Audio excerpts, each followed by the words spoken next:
हम किसी को फंसा नहीं रहे हैं। मुझे समझ नहीं आ रहा कि आप सबको क्या हो गया है।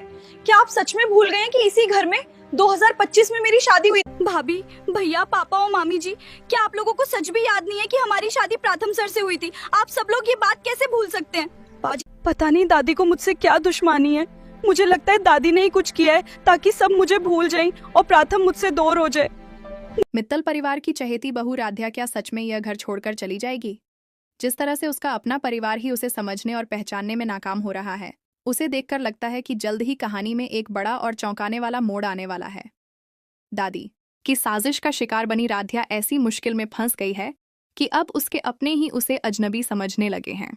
दरअसल राध्या मानसिक रूप से 10 साल पीछे चली गई है। सबसे हैरान करने वाली बात यह है कि ओमकार, जो साल 2025 में खुद उसे इस घर की बहू बनाकर लाए थे, आज वही उसे पहचानने से इनकार कर रहे हैं। वहीं प्रथम भी अतीत की उलझनों में इस कदर फंस गया है कि वह राध्या की असली पहचान और उसकी तकलीफ को समझ नहीं पा रहा। आने वाले एपिसोड में दर्शकों को एक बेहद भावुक मोड़ देखने को मिलेगा, जहां राध्या अपने ही परिवार के बीच खुद को बिल्कुल अकेला और बेबस महसूस करेगी। प्रथम समेत घर का हर सदस्य उसे ऐसे देखेगा जैसे वह कोई अजनबी हो। आंखों में आंसू लिए राध्या एकता भाभी, अहम भैया और मामी जी को अपनी सच्चाई बताने की कोशिश करेगी, लेकिन कोई भी उसकी बात पर भरोसा नहीं करेगा। जब हर तरफ से उसे निराशा मिलेगी, तब वह अपनी आखिरी उम्मीद लेकर ओमकार के पास जाएगी।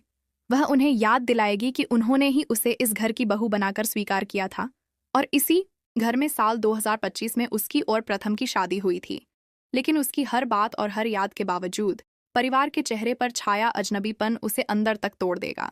अब सबसे बड़ा सवाल यह है कि क्या यह सब किसी बड़ी साजिश का हिस्सा है, या फिर राध्या की जिंदगी से जुड़ा कोई ऐसा राज सामने आने वाला है जिसने उसे अपने ही घर में पराया बना दिया है? क्या राध्या अपने रिश्तों को फिर से जोड़ पाएगी और अपने परिवार को अपनी पहचान याद दिला पाएगी? आने वाले एपिसोड में इन सभी सवालों के जवाब मिलेंगे और कहानी पहले से कहीं ज्यादा रोमांचक होती नजर आएगी।